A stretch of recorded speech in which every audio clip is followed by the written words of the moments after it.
Donc aujourd'hui, on continue toujours dans l'Épître aux Hébreux. Et comme on a vu la dernière fois, l'auteur maintenant va toucher le thème le plus important qui a travaillé dans son livre, celui de la foi. Et ça, c'est vraiment important pour nous de comprendre qu'à chaque fois qu'un livre de la parole est écrit, eh bien, il y a toujours une idée principale.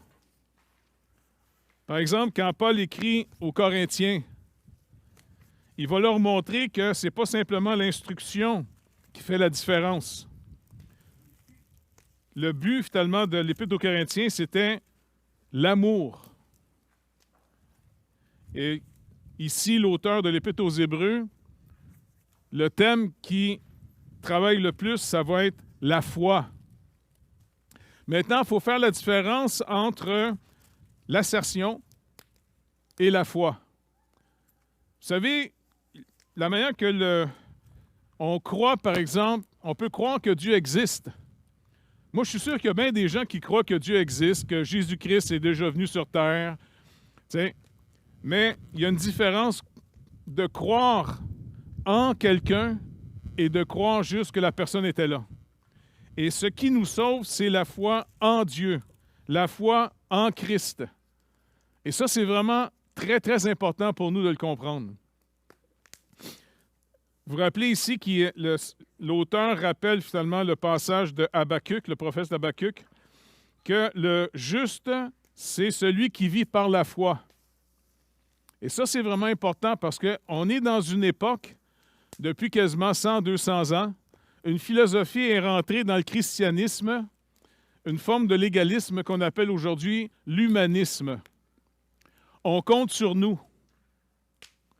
Je ne sais pas, si vous dites à quelqu'un tu n'es pas chrétien, souvent il va dire quoi? Tu penses que je suis méchant?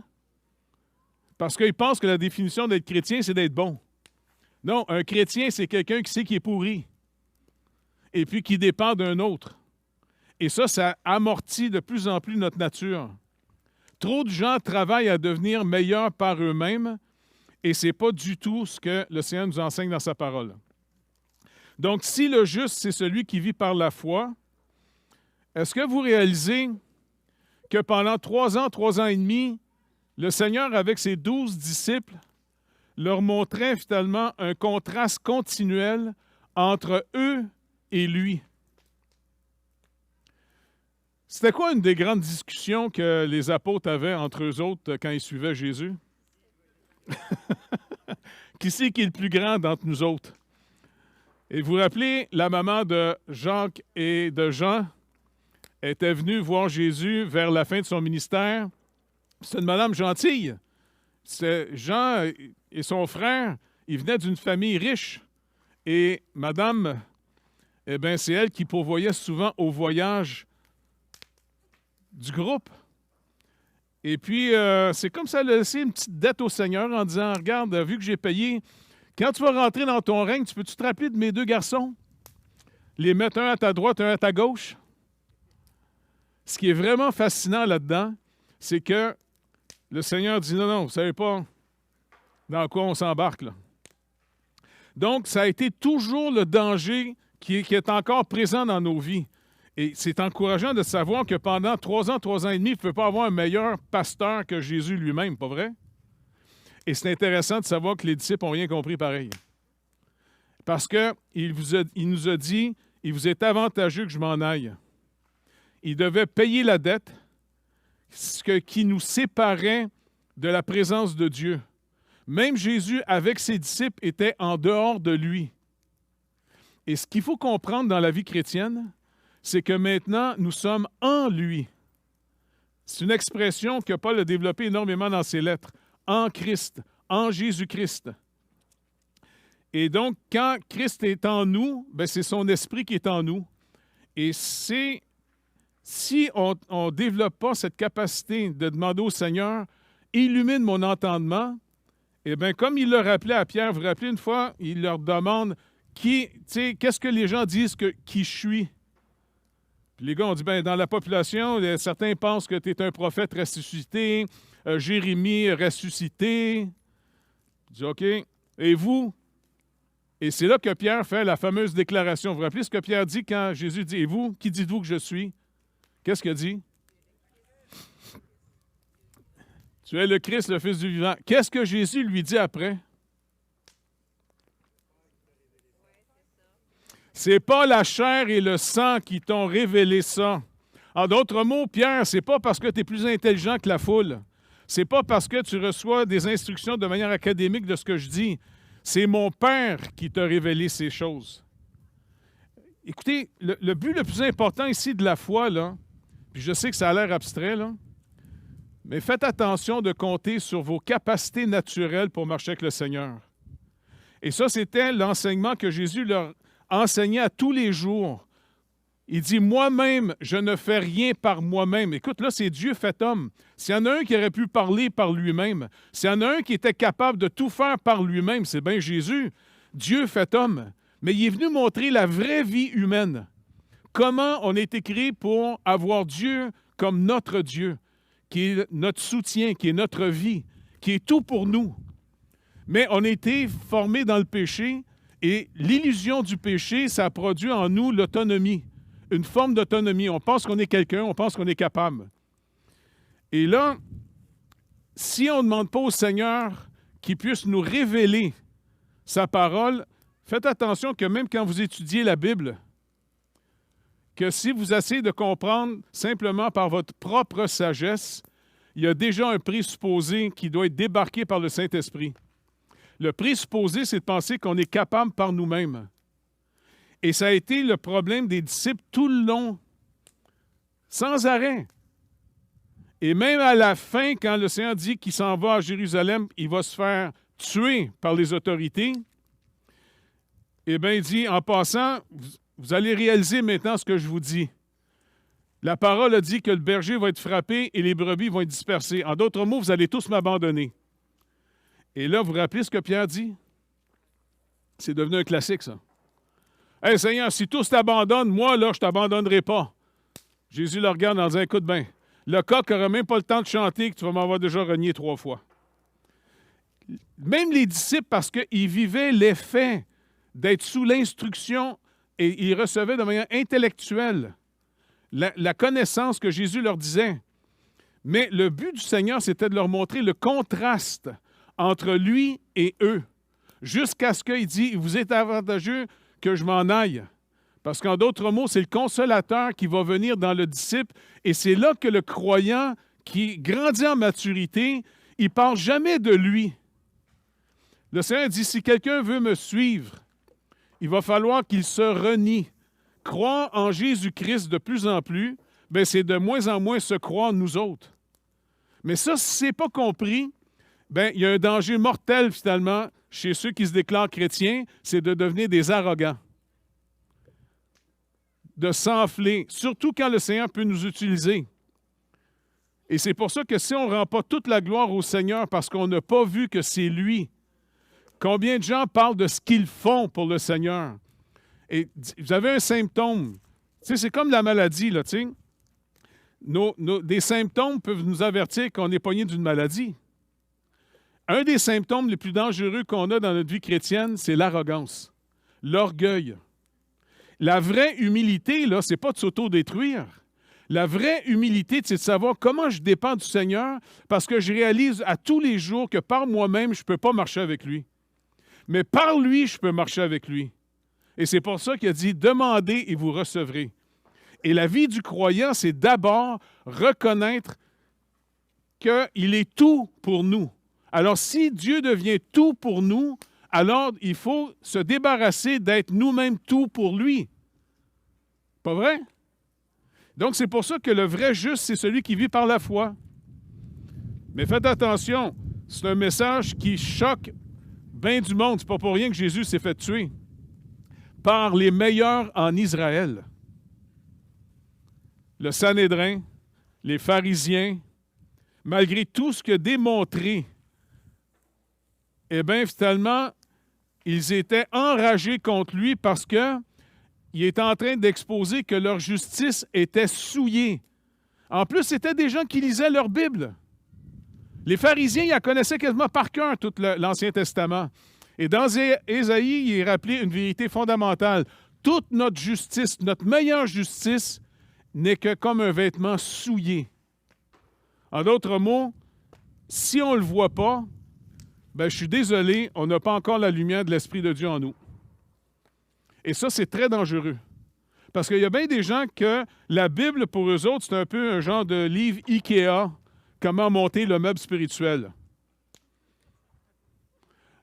Il faut vraiment dire au Seigneur, écoute, dans ta parole, tu me dis, Seigneur Dieu, dans Proverbes chapitre 3, de ne pas m'appuyer sur ma propre sagesse, mais de te reconnaître dans toutes nos voies. Mais pour te reconnaître, il va falloir que tu nous donnes ta lumière, car c'est dans ta lumière qu'on voit la lumière. Et tu nous l'as rappelé, Seigneur Jésus. Dans Jean a travaillé énormément sur ce message-là, parce qu'n'oubliez pas, l'apôtre Jean, c'est celui qui est le dernier auteur du Nouveau Testament. Il a écrit finalement quand déjà l'Église était rendue à une troisième génération. Et elle avait commencé à perdre de vue l'œuvre de Christ et les gens ont commencé à bâtir sur leur capacité. Et c'est pour ça que Jean travaille beaucoup plus dans son évangile à rappeler que sans lui, on ne peut rien faire. C'est pour ça qu'il rappelle les paroles les plus fondamentales. Jésus, dans Jean 15, rappelle à ses disciples, « Sans moi, vous ne pouvez rien faire. » Mais le problème, c'est que les disciples, à l'époque, étaient capables de faire de plein de choses. Donc, le but, finalement, ici, quand il va commencer à donner des exemples, le premier exemple qu'il va donner, il va d'une manière chronologique. Le premier exemple des auteurs de la foi, eh bien, ça va être Abel. Maintenant, le sacrifice d'Abel et sa foi, il dit ici, c'est par la foi qu'Abel offrit à Dieu un sacrifice plus excellent que celui de Caïn. Maintenant, est-ce que vous êtes capable de vous rappeler quelle était finalement la différence entre son sacrifice et celui de Caïn? Quelle attitude?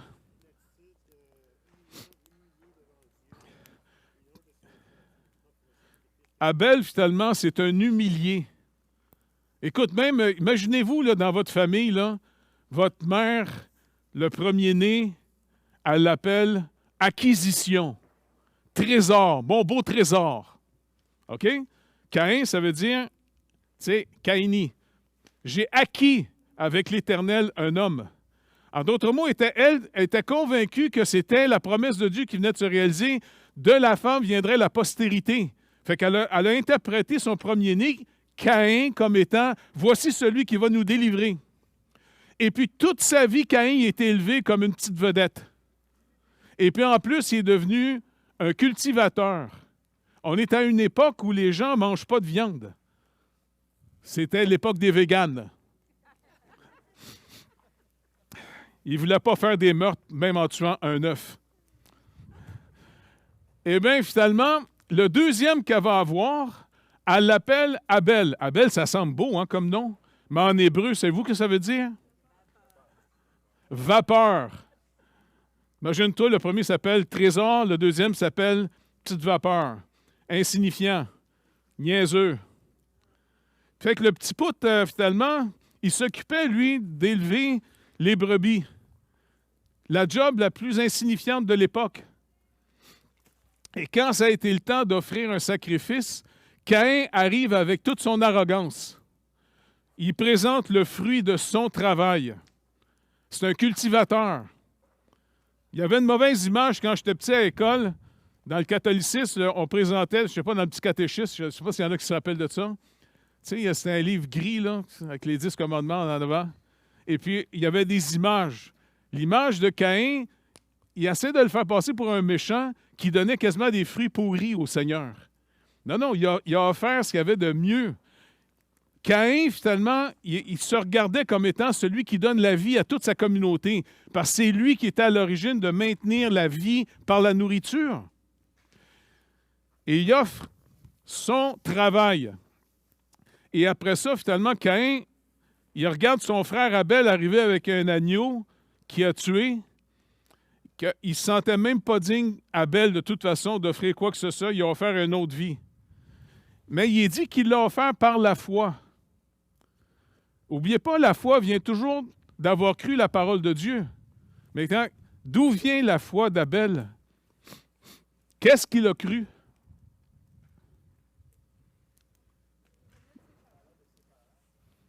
Comment? Il se sentait aussi indigne, puis de toute façon, il a été élevé en pauvre. Et c'est une chose intéressante. Jacques nous rappelle de faire attention aux arrogants. Les pays riches et prospères perdent rapidement la foi, se détournent de Dieu facilement. Parce que finalement, vous vous rappelez, il y a quelqu'un qui avait déjà dit à Dieu, je te fais une demande. Que je ne devienne pas trop riche pour que je méprise Dieu en disant, c'est qui ça l'Éternel? Et ni trop pauvre pour que je devienne un voleur. Alors, finalement, quand on devient comme notre pays en ce moment, contrairement à il y a peut-être 50, 60, 100 ans, le Québec, en passant, c'est une des provinces les plus pauvres du Canada. Hein?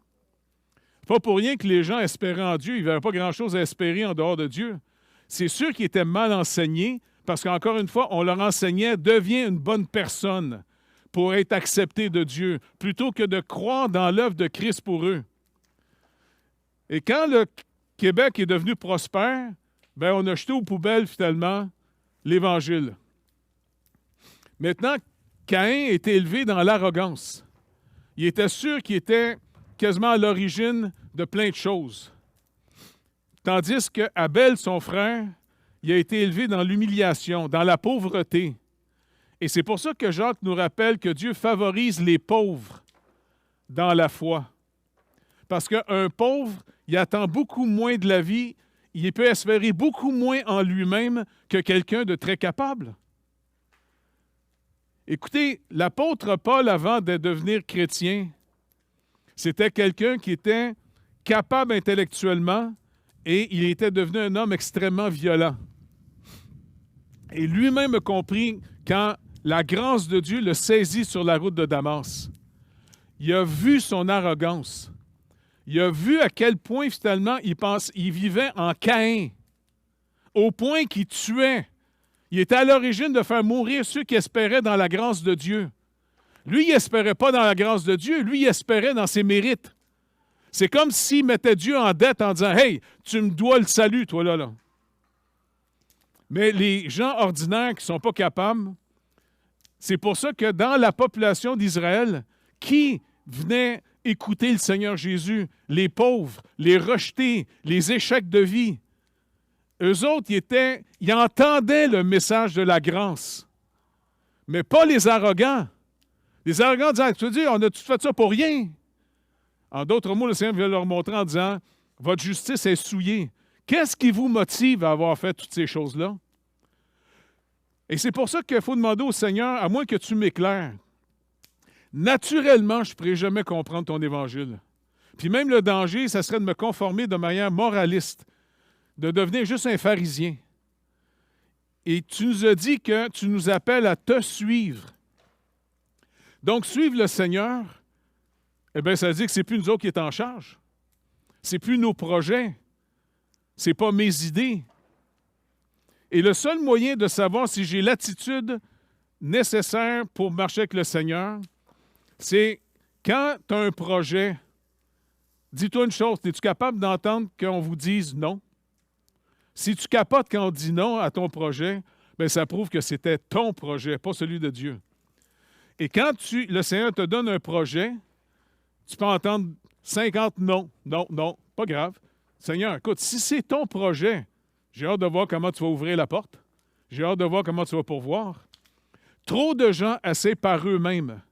Et c'est pour ça que même dans ceux qui se disent le peuple de Dieu aujourd'hui, c'est dangereux, on peut glisser facilement. C'est pour ça qu'en lisant les lettres de Paul, on voit comment il répète 2 fois cette déclaration du prophète Habakkuk, dans l'Épître aux Romains et dans l'Épître aux Galates. Et surtout aux Galates, parce que les Galates étaient en train de glisser de la grâce de Dieu il dit, vous avez commencé selon l'Esprit, et maintenant vous voulez continuer par la chair. Vous voulez commencer par vous-même, parce qu'il voulait se tourner vers les règles d'Israël, vers la nourriture qu'on n'a pas le droit de manger, ainsi de suite. Il voulait retourner vers un programme capable en pensant que si il se faisait même circoncire et puis suivant les règles d'Israël, qui était l'image de celui qui devait venir, Paul, il dit, si vous allez dans cette direction, vous vous remettez sous la malédiction de la loi. Il dit, vous avez commencé selon l'esprit, vous voulez finir par la chair. Donc, entre nous autres, il faut vraiment veiller les uns sur les autres pour savoir comment on reste dans une attitude de suivre le Seigneur et non pas de pogner le lead en disant « J'arrive, j'arrive ». Bien, si tu arrives, tu peux t'en aller si tu veux t'en aller. Donc, c'est pour ça que quand il va donner les exemples, le premier exemple, Abel et Caïn, eh bien, Caïn était tellement fâché de savoir. Regardez, en apparence, les deux font un sacrifice à Dieu. En apparence. Le problème, c'est que souvent, on ne fait pas attention aux motivations derrière notre vie. Le Seigneur, il dit, lui, il sonde les cœurs. Et ce n'est pas pour rien qu'il nous donne des symptômes en disant, si tu vois ces symptômes-là dans ta vie, reviens me revoir parce que là, tu n'es plus dedans. Alors, finalement, les deux disent qu'ils vont faire une offrande à Dieu, Caïn et Abel. Et quand ils voient que le sacrifice d'Abel est reçu, mais pas le sien, maintenant, on ne sait pas trop comment ça s'est passé. Certains pensent que c'est peut-être un peu comme quand Élie, finalement, avait mis l'autel là, avec le sacrifice, puis il dit, mettez de l'eau, là, que le vrai Dieu allume lui-même sa propre offrande. Bon, certains pensent que peut-être que le Seigneur a, bing, allumé carrément l'offrande d'Abel, et puis Caïn a essayé de partir son feu, comme tout à l'heure, ça fait de la boucane. Et puis le Seigneur soufflait la boucane dans la face de Caïn. Et quand il a vu l'approbation, finalement, du sacrifice d'Abel, mais pas le sien, il a été enragé au point que le Seigneur dit, il essaie de carrément l'amener à la repentance par amour pour lui, pour lui montrer une leçon fondamentale. Mais Caïn ne veut rien savoir. Dieu est en dette envers lui. Et c'est pour ça que c'est dangereux, parce qu'il y a des chrétiens qui peuvent avoir marché pendant un bout de temps avec le Seigneur, et si on perd de vue qu'on est en train de le suivre en fonction des moyens qu'il nous donne, qu'on marche dans sa volonté, eh bien, il y a une Église qui a perdu son premier amour dans l'Apocalypse. Pourtant, il était très fort doctrinalement. Il savait discerner les faux apôtres. Il faisait bien des œuvres, mais le Seigneur leur dit, « J'ai une chose contre toi. Tu as perdu ton premier amour. Retourne à tes anciennes œuvres. » Qu'est-ce qui te faisait marcher avant? Et là, finalement, Caïn, plutôt que de se repentir en disant « Tu as raison », eh bien non, il a décidé de dire « Je vais même me venger, non seulement contre son frère, il est en train de se venger contre Dieu lui-même. M'a tué celui que tu as approuvé. » L'Église, quelquefois, est tombée aussi dans la violence incroyable. Parce que, finalement, elle a même... Quand il y a des gens qui ont amené des réformes dans l'Église au travers des siècles, parce que l'Église, quelquefois, elle a abandonné la grâce, comme les Galates, pour commencer à vivre de leurs œuvres, de leurs compétences, au point que, je ne sais pas, les bâtiments de certaines églises, c'est devenu comme des châteaux. Et quand il y avait des réformes pour ramener les gens aux Écritures en disant « Non, les gars, on n'est plus dedans. C'est plus l'humilité qui est à notre base, c'est devenu de l'arrogance et de l'orgueil. » Eh bien, finalement, l'institution tuait ceux qui amenaient la réforme. Plein de gens se sont fait massacrer à toutes les fois qu'ils ont venu ramener les gens au véritable Évangile. Parce que le véritable Évangile, c'est dire, rappelle-toi, on n'est rien sans lui. On n'est rien sans lui. Et ça, c'est une vérité qu'il faut se rappeler à tous les matins. Je n'ai pas besoin d'être quelqu'un, il m'aime. C'est pas parce qu'on est si aimable que ça qu'on le fait triper que Dieu dit « Hey, wow, je suis content de le voir se réveiller, il est tellement fin, il est tellement fin. » Il nous aime. Et c'est parce qu'il est le premier qui nous aime, qui redevient notre Dieu, qui est à l'origine de notre existence. C'est carrément la vie de Jésus-Christ quand Dieu s'est incarné en être humain. Il le dit lui-même à ses disciples, le Fils fait rien de lui-même. Jésus faisait rien de lui-même. Et c'est pour ça qu'entre nous, eh bien, c'est intéressant de toujours voir comment le Seigneur va être capable de nous donner, de discerner toujours sa volonté. Je sais que nos diacres souvent me disaient « Tu ne parles pas assez sur l'offrande, l'argent. Hein? Bon, c'est vrai. J'aime pas ça parce que je suis gêné de toute façon. Mais c'est un avantage. Parce que moi, ce que j'aime voir, si un projet est de Dieu, on va en parler. D'abord, je n'en parle pas, j'attends voir si le Seigneur en a parlé à l'Assemblée. Et souvent, j'attends. Ça peut prendre une semaine ou deux. J'ai le projet qui me traîne dans la tête, je ne suis pas sûr, je continue à prier. J'écoute, Seigneur, si c'est de toi ce projet-là, ben écoute, tu vas en parler à ton Assemblée. On est une équipe. Et souvent, il y a 2-3 personnes qui viennent me voir sans que personne n'ait le courant de rien et ils me parlent exactement du projet. Hey, c'est intéressant. Puisque le Seigneur dit qu'il est au milieu de nous. Et après ça, souvent, on peut faire un budget. Puis je dis, écoute, on n'en parlera pas de combien ça coûte. On va voir qu'est-ce que le Seigneur va faire. Comment, si c'est son projet, il va pourvoir. Je sais que j'aime ça rappeler des histoires parce que je veux que ça soit concret, notre vie dans le Seigneur, qu'on reste une équipe ensemble et qu'on ne soit pas des petits boss de bécosse. Donc, vous vous rappelez l'histoire que je vous racontais de la faculté?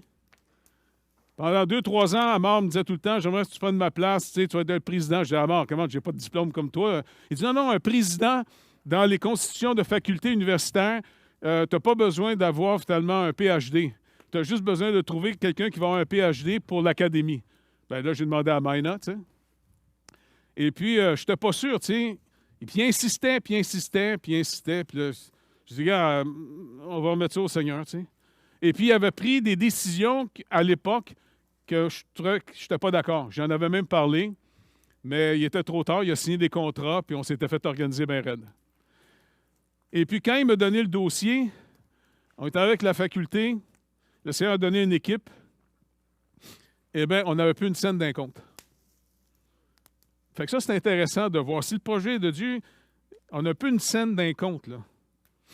Fait que, on va regarder comment tu vas pourvoir. Et puis, le Seigneur a commencé à pourvoir. OK? Et puis, à un moment donné, la fameuse histoire que j'ai racontée souvent, mais ça, c'est quelque chose qui m'a bien encouragé et qui encourage la faculté. Parce que dernièrement, on a prié pour une levée de fonds parce qu'on a tout réorganisé, toute l'administration de la faculté. Et c'est un projet qui coûte à peu près 100 000. Hey, c'est de l'argent en citron, ça, 100 000 $, pas vrai? Et puis, dernièrement, ils ont fait un projet de levée de fonds. Je dis, OK, les gars, on va voir si c'est de Dieu. Proposez-le si vous voulez, mais pas de pression sur personne. Parce que le projet, c'est le projet du Seigneur. Puis eux autres disent, ouais, mais Jeff, il faudrait que tu en parles plus. Non. Je dis, écoute, les gars, je vous rappelle toujours la même histoire. Vous vous rappelez quand le comptable était, celui qui administrait, était venu nous dire, écoute, Jeff, il te manque 10 000. On était en plein mois d'août, le pire mois de l'année pour une faculté. Il te manque 10 000 $ pour payer tes comptes puis payer les salaires. Puis là, en tout cas, je n'étais pas bien, tu sais. Puis je m'en viens, puis je me rappelle, je n'avais parlé avec Gilles Gaudreau. Je dis, Gilles, ouais, j'ai un problème, tout ça. Puis Gilles dit, ouais, gars, on va faire un petit clip. Je dis, non, Gilles, j'aime pas ça. Non, mais regarde, ça va être bien simple. OK. Puis c'est là que j'ai écouté, si jamais vous voulez donner la faculté, est en problème. Puis à la fin, j'ai dit, écoute, si le Seigneur vous met à cœur, vous pouvez donner. Si vous n'avez pas à cœur, donnez pas par la foi. Il est rentré, écoute, sans qu'on dise, il est rentré 10 000 complet. J'en venais pas. Christine, elle me donne le chèque 10 000. Moi, je dis, hey, j'ai réglé le problème, fait que je m'en vais à la faculté, je donne ça à l'administrateur, que je nommerai pas. Et puis, il me dit, en passant, j'ai recalculé, je me suis trompé, il te manque encore 7 500. Là, je suis retourné dans mon char. Là, je dis, Seigneur, regarde bien. Là, je n'en parle pas à personne. Moi, là, ça ne me dérange pas de fermer la faculté. Si c'est ton projet, il manque 7 500. Puis je n'en parlerai pas à personne. Parce que je veux voir si... Est-ce que... Amar m'a demandé de prendre le relais. C'est-tu ta volonté? Si c'est ta volonté, bon, ben écoute, moi, je n'ai pas les moyens de soutenir ça, mais toi, tu as tous les moyens pour ta volonté. Si c'est ta volonté, j'attends. 2-3 jours plus tard, je passe au bureau. Christine, elle me dit, hey, tu viens de recevoir 3 chèques pour la faculté. Ah ouais? Un de 5 000, un de 2 000, puis un de 500. Écoute, ça aurait été plus qu'1 million, ça, pour moi. Parce que, pour moi, c'est de voir comment le Seigneur est là précisément. Parce que Jésus l'a dit, suivez-moi. Mais pour suivre Jésus, il va falloir qu'on travaille sur quelque chose dans notre vie. Se renier. Si quelqu'un veut me suivre, qu'il se renie. Plus on met notre confiance dans le Seigneur, moins on met notre confiance en nous autres. Plus on veut discerner sa volonté, moins on est intéressé à nos projets personnels. On rentre dans son projet, on rentre avec lui, c'est une vie fascinante. Mais on peut passer à côté facilement parce qu'oubliez pas, on a tous notre chair encore. Et c'est pour ça qu'il faut apprendre à mortifier notre chair. Et comment on va encourager notre homme intérieur, comment on va nourrir l'homme intérieur en nous, qui est beaucoup plus intéressé de marcher dans la volonté de Dieu que ma chair. Vous comprenez? C'est tellement important parce que bientôt, il va venir nous chercher. Et quand il va venir nous chercher, il va domper notre corps là, notre corps de chair. Et puis, comme Paul dit, tant qu'on est dans ce corps, on est loin du Seigneur. Lui, il est proche de nous autres, mais nous autres, finalement, c'est par la foi. Mais si on continue ensemble de demander au Seigneur, on veut connaître ta volonté. Et puis qu'on organise nos vies d'abord personnelles à vouloir connaître sa volonté. Et puis après ça, de dire, OK, comment tu peux le confirmer dans l'Assemblée sans que j'en parle aux gens? Donc, ça enlève toute manipulation. Et comme ça, on peut finalement de plus en plus discerner les œuvres que lui a préparées d'avance afin qu'on y marche. Et quand on les discerne, ces œuvres, eh bien, c'est là qu'on va marcher avec lui, avec sa providence. Et là, on va être de plus en plus des témoins concrets que quand vous allez annoncer l'Évangile, eh bien, vous allez être capable de raconter des histoires très concrètes, comment on marche avec le Seigneur, comment il s'occupe de nous autres, comment il pourvoit nos besoins. Fait qu'on s'encourage encore? Non, mais c'est trippant parce que même pourri comme on est, le Seigneur est bon. Il peut nous soutenir. Et puis, par son corps, il nous a mis à mort par rapport à ce que la loi nous condamnerait à tous les jours. La loi, aujourd'hui, ne peut plus nous condamner parce que c'est pour ça que quand quelqu'un se tourne vers le Seigneur, c'est l'œuvre de Dieu. Et après, il dit à l'Église, baptise-le dans l'eau. Ce n'est pas en baptisant quelqu'un dans l'eau qu'on le sauve. C'est pour faire l'illustration comment la personne a été sauvée. Il nous a baptisés dans la mort de Christ. Notre condamnation est passée. Maintenant, quand on sort la personne de l'eau, parce qu'après aller au ciel, si on la laisse trop longtemps, eh bien, là, la personne est en nouveauté de vie et cette nouvelle sorte de vie, c'est à explorer maintenant. C'est pour ça que Paul va dire, travaillez à votre salut. Ce n'est pas des œuvres méritoires pour être sauvé, c'est travailler, en d'autres mots, veiller à ce que votre chair ne reprenne pas le dessus de vos intérêts.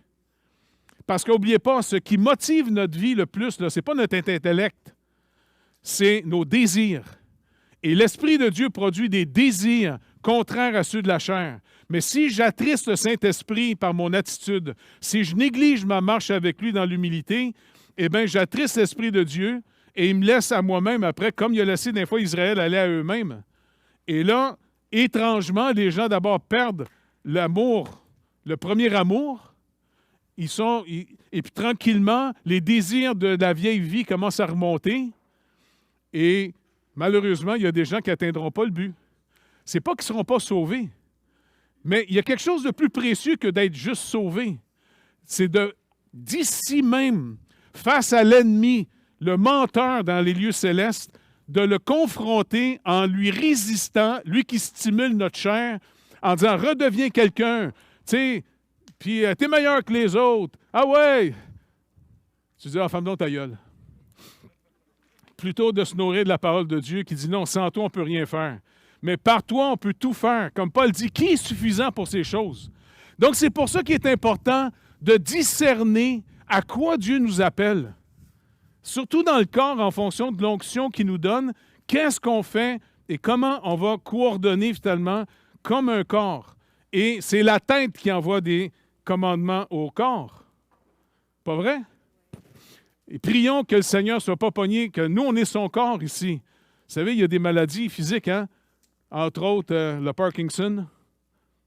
Ça ne vous tente pas, finalement, qu'on soit le Parkinson du Seigneur? Tu sais, ça veut dire que ta main, elle te donne une claque dans la face, puis c'était pas prévu. Ça peut nous réveiller. Non, c'est important que, finalement, on garde notre attitude. L'humilité précède la gloire. Et la gloire de Dieu, c'est sa grâce. Mais c'est pour ça que l'humilité précède la gloire de Dieu. Parce que l'humilité, c'est que je reconnais mon besoin. Sans lui, je ne peux rien faire, mais par lui, si on discerne sa volonté, on peut tout faire ce qu'il veut. Il a le pouvoir de nous faire marcher avec lui. Mais l'arrogance, l'orgueil, il n'y a rien de plus dangereux. C'est le poison de la vie chrétienne. Ce n'est pas une question d'autodestruction.